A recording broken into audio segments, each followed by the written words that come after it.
Still a solid printer. And an excellent performer too.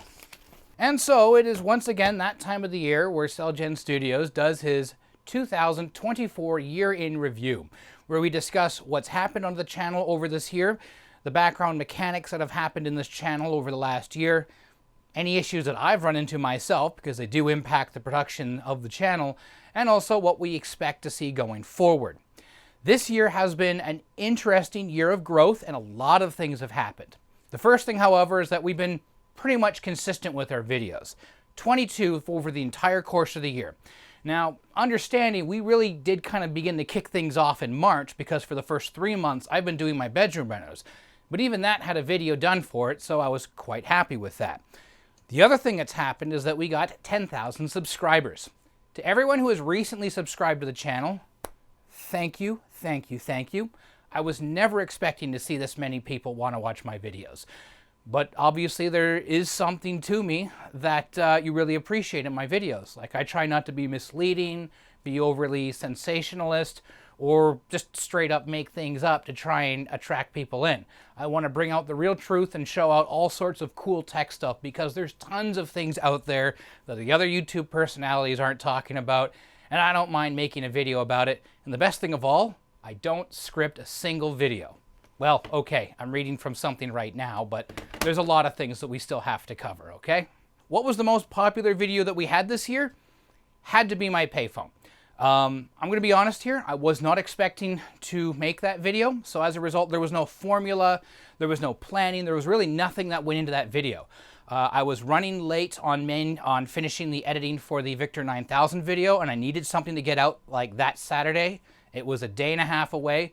I grabbed my camcorder, went outside, and I knew some things about the payphone that I had purchased and installed earlier in the year, but I'm not an expert with ProTels or payphones in general, and just decided talking about how I did it. Yes, I have one. Here's how it works, and here's all the neat things I've done to it so far. And that was about 30 minutes of recording there after the sun had started to set. I took like a photograph. That became the thumbnail for the video.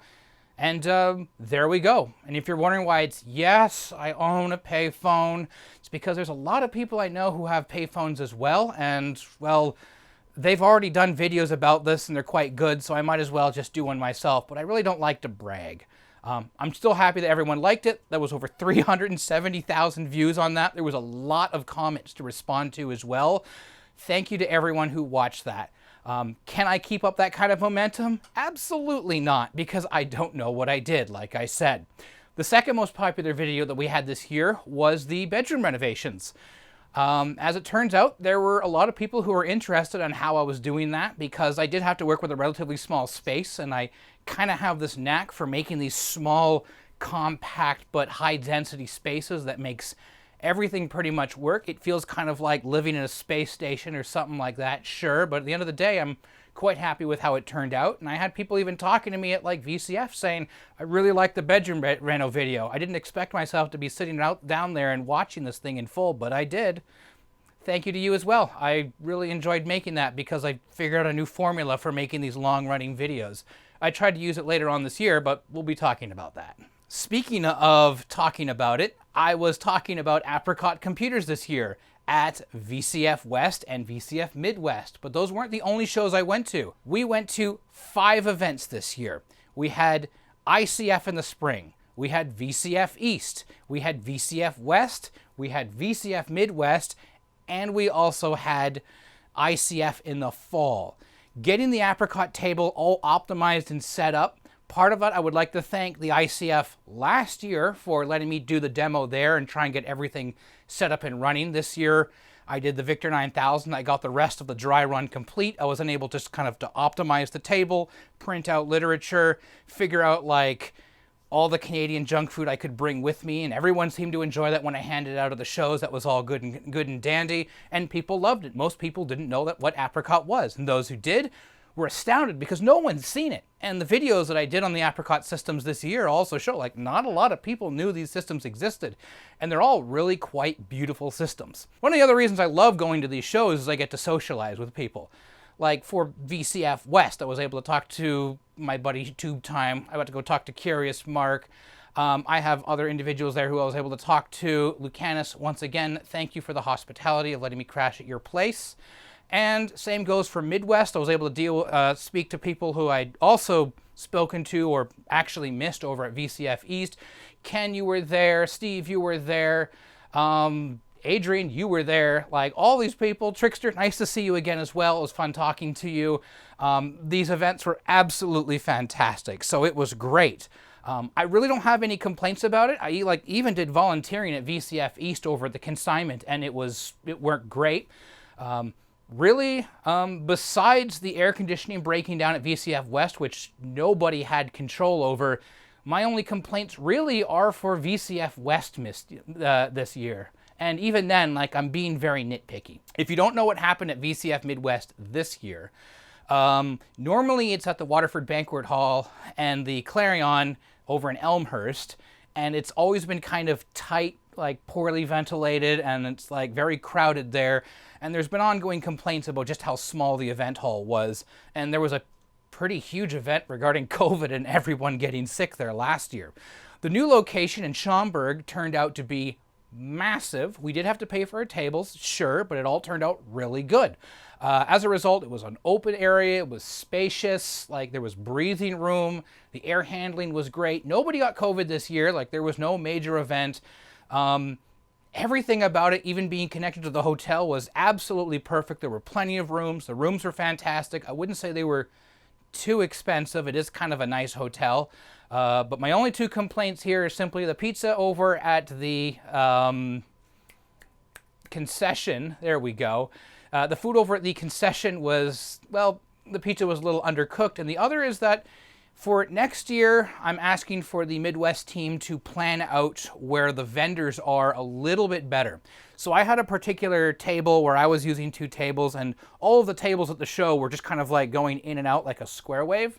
And we were having the vendors sometimes separating between other computer tables. And like, I mean, everyone had something to sell, and they'd have like the tables, they'd have it on the floor. I was next to one guy a lot of people were talking about because he had a lot of really, really cool stuff I bought from him as well.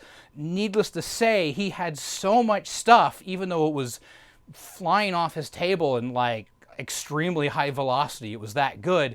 He started piling stuff in front of my table and other people's tables just to bring more stuff in. And as a result, like if it wasn't for the spinning apricot sign I had, it was at sometimes quite difficult to see that there were other tables there. So just next year, like the free pile was perfect, even though it's usually chaotic. Just kind of move these more higher density, more higher volume vendors somewhere where it's going to not cause these giant clog ups and blockages. For those of you who also recently subscribed to the channel and don't know what I'm about, my other shtick is automotive. I drove to VCF West and Midwest in my 1982 AMC Eagle. I won't say it's beautifully restored, but it's in a condition where I trust it to drive these long distances. And as a result, like I was talking to Dave over at his Retro Video Lab when he was over at VCF East, and I was kind of expecting to see you over at Midwest. You weren't there. Your station wagon, by the way, is absolutely fantastic. But the big question was, will I be driving the Eagle out to VCF East in 2025? And the answer to that is not immediately. So if I'm going to drive out to the East Coast in that wagon, I'm going to require some sort of a financial sponsor. I can make the 2 weeks available because it's going to be like 5 days there and 5 days back. But like I need to figure out like sourcing the money for the fuel, for some of the hotel rooms, and really it's a super long trip. Even to get myself over to Chicago cost me $3,000 Canadian there and back. I predict about $4,000 to $4,500 Canadian, probably worse now that the Canadian dollar is doing so bad, like $5,000 even, to get myself all the way out to VCF East. So if you're listening, get in touch with me. Other than that, I didn't necessarily mind the drive, so I'll see you at VCF West. That's a guarantee. And starting with VCF Midwest 2023, there was also something else, and I'm sure everyone was noticing it. I was walking up and asking you, could you please sign a golden floppy disk? And it didn't matter who it was, be it Adrian's Digital Basement, The 8-Bit Guy, LGR, Tech Night, random people in the crowd even. The idea here is I had an art project, and I'm happy to say I finally finished it. This here is what I call guest appearances. This is the 3 golden floppy disks that I had autographed at the 3 major events that I've attended over the last year. VCF Midwest in the background, 2023, VCF East, 2024, VCF West, 2024. To everyone who autographed these floppy disks, thank you very much. I've now had them nicely framed, and I'm going to find a place on the wall to hang this up. So this is going to be a very cool art project once I can get that fully done. And of course, there's knickknacks that I got myself at all 3 shows as well this year that I've been able to drag home. For VCF East, there was a compact LTE light in its docking station. I don't have it here right now, but for VCF West, I have a Gridcase 3 laptop. Now this one here is missing the back cover on it, and I'm also missing the external floppy drive because this one has an internal hard drive. And surprisingly, even though this cost me $50, it does work, and it has the gas plasma screen. If you power it up, I do have a battery and the proper AC adapter for it. I can do to my choice of MS-DOS 3 for Grid, which is already on the hard drive, and this also has the Grid ROMs in it for Grid OS. So this is a really neat find that I got for not a whole heck of a lot of money. Now I just need to find parts for it. And for VCF Midwest, I have this little box right here. Now I'm going to be honest, actually the enclosure you're seeing here, the SCSI box, I got from the Interim Computer Festival. But I was using that to combine parts that I purchased from that great Mac vendor that was right next to me at Midwest. He sold me a 10 megabyte Lisa widget hard drive for not too much money, and I was able to combine it into this external enclosure here. So this is also powering it off the power supply that came with the original SCSI drive that was in here. I slapped an Apple logo onto the front of it. I need to get a nice white faceplate for it, and on the back of it here, there were no SCSI connectors, so I put in just kind of a blanking plate and then this 25-pin header that goes to the parallel port that's on the drive itself. So this is essentially kind of a discount profile disk drive, so that's kind of cool. I have a Lisa 2.5, not a 210, but for a Lisa 210 or a Macintosh XL, these work no problem at all. The other big thing this year is that the 2-part 4-phase systems video turned out really good. That did exactly as I was expecting. I wanted to just kind of broadcast out that this company existed. Here's what the hardware looks like. Here's everything I know about the company, Lee Boycell, and the hardware itself. And if you have anything, these machines are basically forgotten. I'd be willing to do whatever I can to get my machine running, to archive whatever software, documentation, or like even photographs. Anything at this point here will help me towards archiving this. I'd like to thank BitSavers for uploading and hosting a lot of the material that I've been archiving and cataloging. It's going really good. I'm actually getting really close to getting the system running. I've been donated the memory parity control board that I was missing, and I currently have on loan the I/O boards that I was missing, as well as some of the cabling I was also missing, so I'm making copies of that and making new pinouts and wiring diagrams so I can then return those which are currently on loan. But I'm still actively searching for anything else, and if you have anything 4-phase, reach out to me. I'm more than willing to help you out. The last thing that also happened this year is we turned on AdSense, which ironically is one of the first things we did this year. I started the process in March, and by April we got our first paycheck on that one there. This actually turned out to work quite well. To explain just how well here, I do have a breakdown of the AdSense revenue for 2024. The initial payment that I received was $112.37 Canadian on April 3rd. Following that, every 22nd to 24th of every month, I would receive another AdSense deposit. Now, I keep my monetization as low as possible because I still really don't like the idea of being paid for my videos, but the ads are playing anyway, so I'll just keep it to like 1 if I can possibly do that. And what does that turn out to be? Well, let's say for April, May, June, July, August, and September, $96.50, $116.34, $136.04, $130.59, $215.49, $181.50. So this is helping me a lot here because that's paying for my trips in the car out to VCF West and the VCF Midwest. It was basically the hotel rooms were being paid for by ad revenue. So I was actually quite happy with that. And at the same time, there was other odds and ends I was able to get. But it was these popular videos that went absolutely crazy on me here. Like October was 141.23. Then we had the payphone video, which gave us 339.81. And then December came in, and it's $982.86 just for that 1 month alone. The graph that I made for this here is just absolutely insane on just how exponentially more money that generated than anything else. Can I keep that kind of momentum up? Absolutely not. So I'm just very thankful that you've watched the videos. This has basically paid for all of the traveling out to VCF West next year. So thank you. I really do appreciate that. Now, to answer the other question that I had, is this going to be able to pay the bills if I want to do this for a full-time thing? I mentioned this last year in the previous year-end review, and the answer is no. Per paycheck, I make about $1,300. So in the course of 1 month, I made about $2,300 or $2,600, and we made $2,300 total over the course of the entire year. So that's, I mean, that'll pay for my car insurance, it won't pay for my bills and a whole heck of a lot else. So I'm not going to keep that option on the table. The ad revenue is going to stay with the channel, and the actual amount of advertising you're going to see, I'm going to keep as low as I possibly can do. By the way, for like fuel and food and the money that I spent at the shows for things like the grid case and that was my own dime. That did not come out of this YouTube revenue. Now, that is also to say, maybe I should continue to start up a Patreon. I've said this last year as well. I have no intentions of starting up a Patreon. I don't feel like my videos are really the kind of thing I can do so consistently that I can have people paying me on a regular basis for this. Yes, I am selling myself completely short. I have my reasons for this. I'll explain some of that, okay?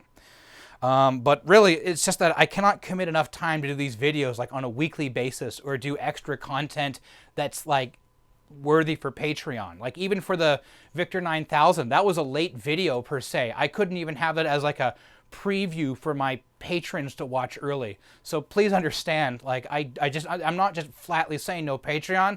I just can't do that right now. Sorry.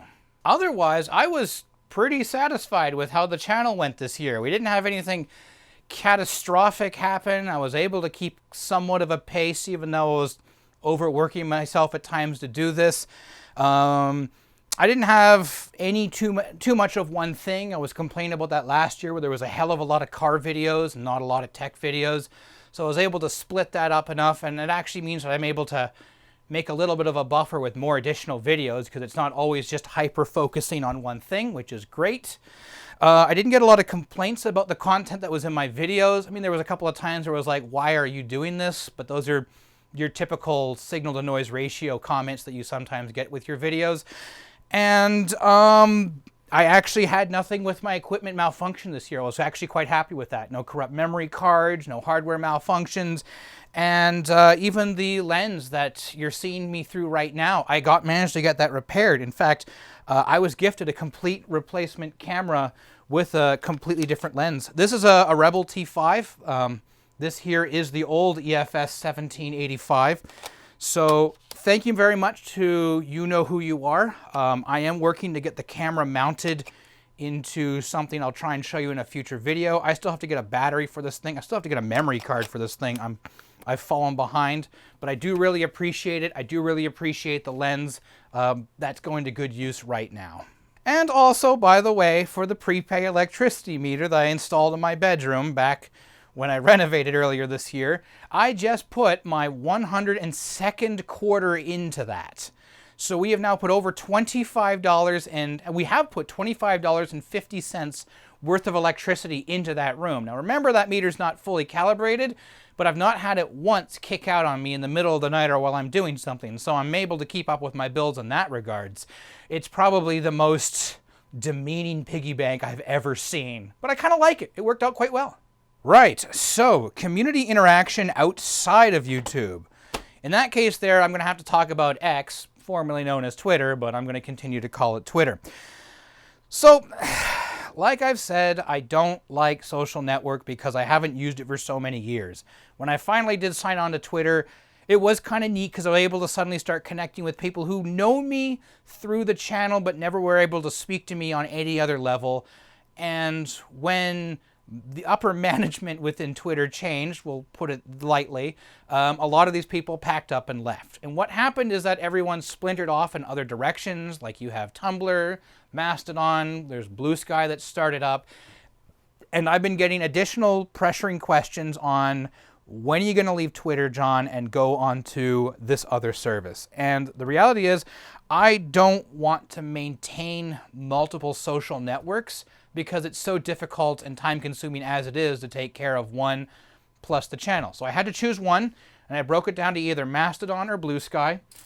Took a coin, heads or tails, and that's what it was, and I said that it was going to be Blue Sky.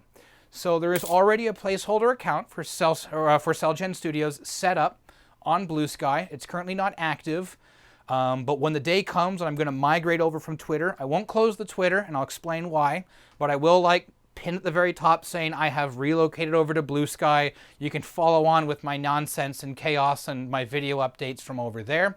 Now, why am I not just shutting down my account and leaving X completely? Because for the last couple of years, I've been baking my Twitter handle into the outros of all of my videos. So now I have to service and maintain those until the site itself completely collapses. That's how it works. Unfortunately, I really should have just used something with YouTube's own embedding system as opposed to baking it in.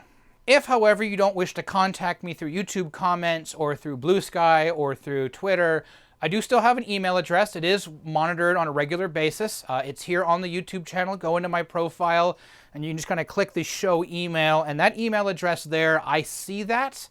There is a spam filter in place, but otherwise I do see all of those emails, and if I can reply back to you, I will. So I'd be looking forward to speaking to you if you have any other questions or ideas for me. Now, looking forward into 2025 with the channel. And this is going to be dynamic, because what I'm saying here could very well be thrown out for reasons I'm going to explain here in a couple of minutes. I'm hoping to maintain the momentum of one video every 2 weeks. With a few exceptions, like say I go to VCF, or I have like a personal commitment I have to take care of or something like that. Vehicle maintenance sometimes has to take away a weekend where I'm working on normally a video or just cleaning or whatever. I have a number of things. But otherwise, we're going to try one video every 2 weeks, just as we've been doing right now. I am asking that in January I take the month off because the Apricot series was a ton of work. That was 5 videos. It's 10 weeks total there, but like I've been doing just about nothing else. There's still Apricot stuff scattered around here. There's still stuff from VCF Midwest I haven't unpacked and put away yet. So please give me some breathing space if you could. And yes, like I mentioned once already here, I will be attending VCF West in 2025. I might make a brief stop in Tokyo as well for another commitment, but I've been traveling so much, I've been neglecting a lot of other personal commitments that I need to be taking care of. So I'm gonna, no VCF East, no VCF Midwest, none of those there unless something extraordinary happens and I can get, like, for example, the sponsoring to drive out to East. I'll do it then. There is, by the way, you've probably already seen them, I did the time-lapse videos for here to VCF West and here to VCF Midwest. There's also 2 additional videos there. One is already completed, which is kind of like just a long-running video of will my 40-year-old vehicle travel X number of kilometers and survive. I'm going to give you a bit of a spoiler on that. Nothing actually happens. Kind of. So one of those videos is done. I'm just working on getting the other one to the Midwest done, and I'm currently stuck in dub hell. For you folks out there who make those videos for a living and you dub the heck out of like an hour-and-a-half long video, that's a lot of editing. That's a lot of dubbing. I salute you for that, okay? So I'm working on that there. That'll be coming out early in the new year as well. The AdSense revenue will continue to go towards paying for materials needed for the channel and to produce videos. It'll go into things like the 4-phase machine, like there was a terminal there that had to be purchased. That money went into paying for that, which saved me a considerable amount of pocket change. I still have to pay for shipping, but that's totally a different thing. I do not intend to use the channel to pay the bills. I've seen some pretty insane individuals who have had like 36 ad breaks in a single video, please like pull me off to the side and tell me what the hell I'm doing if I ever get to that point, because that's just kind of ridiculous. I'm going to try to keep it to 1. It's probably going to be 2, but I don't want to put ads all over the place if I don't need to. Okay? This is a tech channel. This is not my paycheck. And a reminder to you that if you're using an ad blocker, I don't care. I really don't. Like, it's such a small amount of money for me, and it's such non-life supplying income that if you don't want to watch ads, I don't mind. I hate a lot of the YouTube ads as well, but I can't publicly at least plug any service or add-on that lets you block those, okay? There is another 4-phase video that I am planning for next year. Like I mentioned, some of the AdSense revenue went towards buying a terminal. So we're going to bring that together because it's kind of a neat composite video multiplex nonsense thing, which is surprisingly not as smart as you think it might be. And we're also going to talk about one of the disk systems that's available for the 470 machine. And it's a disk technology that actually a few other people have already talked about on YouTube. So it's a little bit surprising to find it here as well. Turns out it's a lot more common than even I thought it was. I still have a volume of videos planned with spacing the automotive stuff out because I got a few other things out there. I want to talk about EGRs because that seems to be a very misunderstood thing that I feel like I might be able to better talk about in a video as opposed to like in a brief clip as someone's deleting it out of a vehicle. I promised this year that I was going to do a video on ISDN. That ended up not happening. Like, the box is on the PBX, the cable is out over to there, the NT1 is installed, and the SGI Indy is there set up with the software. There's more in the back end that I was not aware of. There's still a lot more research I have to do. We'll try again some other time, but not right now, unfortunately. That was my bad. Same goes for video phones. I promised that we were going to do a video on video phones. That did not happen just because of time constraints. I had to get the various hardware all together, and I realized I had a couple of different systems that are not compatible. So cool, that has to all add together into one video. So I'll try again with that in 2025. We'll see what happens. It's kind of cool because now I have multiple technologies that we can talk about. Like I also mentioned, we will only be going to VCF West next year. I'm not going to be running a table there. It's just going to be to kind of like wander around and hang out with people because it's really cool to be there. I think LGR said that he was going to try and make it to VCF West. That was before he ended up with 2 trees in his living room. So I understand, Clint, if you are not able to make it to that show next year. There's also another video from a donation that I will be talking about very soon in the new year. And I'd like to thank Rad Racer for helping me out. He was able to hand me this piece of equipment at VCF East, and I was able to figure out logistics to get it back to my house. It was actually quite large, quite bulky, but we planned ahead and we got this boxed up and I flew it home with me and it worked out great. So you know what this is, and I'm excited to do a video on this because the last time anyone talked about this technology, it was TechMoan and it was pre-COVID, I believe. So I think we're good to talk about it again now. Now, regarding donations as well, because I've had a lot of people approach me and offer me stuff. With the exception of the 4-phase, which, like I said before, like I'll take everything and anything for archiving, cataloging, and getting my own system running. But I can't be taking like on just random PCs and stuff. I have so much of that stuff right now. I'm actually trying to get rid of stuff. And I have friends who will be showing up in the spring to like basically, here's my storage space. We're going to go through every single box. If you see something cool, make a pile and take it, but no cherry picking. So like I'm also actively trying to purge and cycle stuff out from like projects that I'm just never going to finish off. So I'm good for stuff right now, unless it's something very specific. Again, contact me, email me, and then we can figure it out, and I can try and say no or maybe yes, we'll figure something out. Maybe I'll do shipping or something like that. Okay, now I have this highlighted on here as the fun part. This is not the fun part because for everything I just said, we have the potential here to put the whole channel on ice and put it on hold for weeks, months, possibly even years. Let's talk about the grim truth. This is not my apartment. This is not my house. This is my parents' basement. I know I've talked about this before. I'm 35 years old.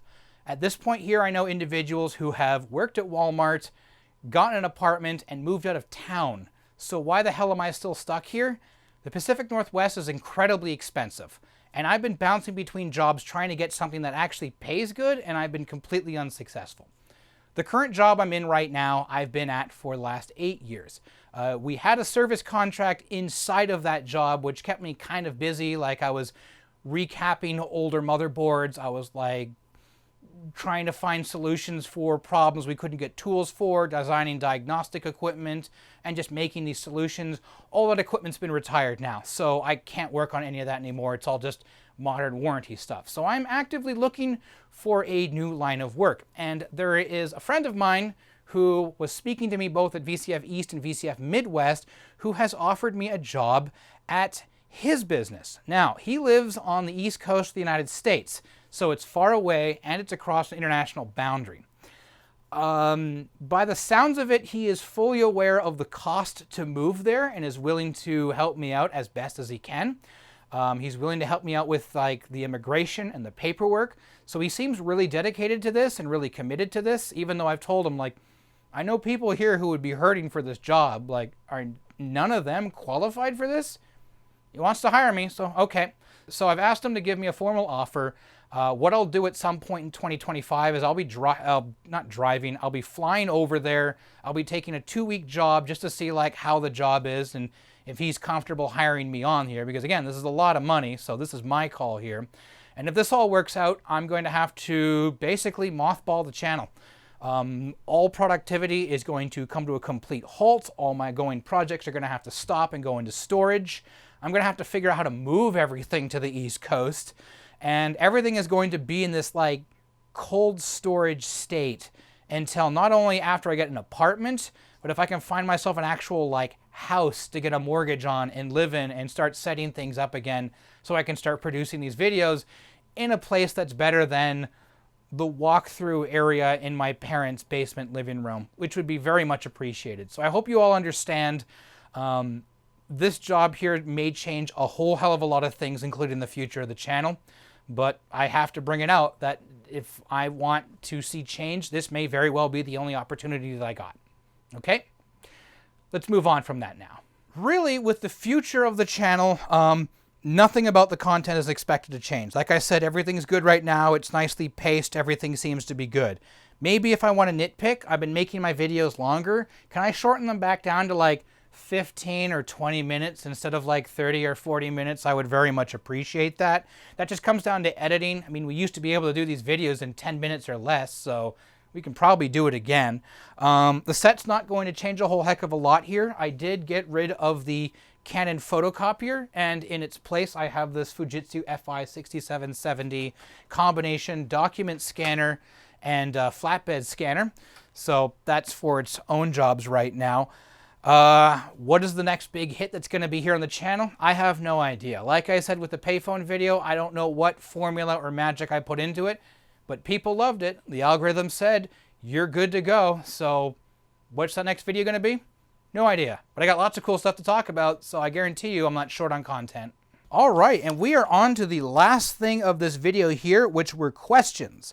So every year, starting in December, I ask for the first 3 weeks, if you want to DM me or email me a question, I can answer it right now at the very end of the year-end review, and I can give you a nice, clean, and as concise answer as I can get to you. This year we received one question. That's fair. All right, and this is from a person who asks, at Netflix scale, at one time when Mike Tyson was webcast recently, the networking performance experienced a lag and pause. Using ECL racket programming to visualize in real-time network tracers as if Tron light cycles, do you think XAI Colossus could be made to interpret those tracer light cycle patterns to fine-tune network parameters in real time and obviate webcast stalls? This is one of the reasons why I write this stuff down, because there's no way I can pull this out of the top of my head. The answer to that one I had was no. I'm more the type of person who believes that infrastructure should be built with at least a 20 to 25% design buffer overbuilt on the specification to allow for abnormal surges in activity, but to also provision for delayed upgrades, which may extend the useful life of the hardware. for a few more years in the event of, say, a budget shortfall, change of administration, or the next generation of hardware not yet being finalized. I actually ran into this at work. I can't go into details. We bought the equipment starting in 2019. It was delivered in 2020. Deployment, because of various delays, did not happen until 2024. And as a result, some of the hardware was already obsolete by the time it landed in active use. Try and overbuild your infrastructure whenever possible, even though it costs you a little bit more. In the event that you have to deal with delays, this is what's going to save you, instead of being like, God, I wish I spent another like $150 on this, or maybe I wish I had a little bit more cache disk storage, or maybe we had a better network management system. Well, that's my answer there. And that's also the end of this video here. So this was the CellGen Studios 2024 year-end review. We've talked about a lot of subjects here. I've spilled the beans on a lot of things. There's a couple of things that are planned, and there's a couple of things that could be derailed at any time because of a new job. But I really hope you enjoyed all of my videos, and I hope you enjoy all the videos that are planned in the future here. And until next time, have a good 2025.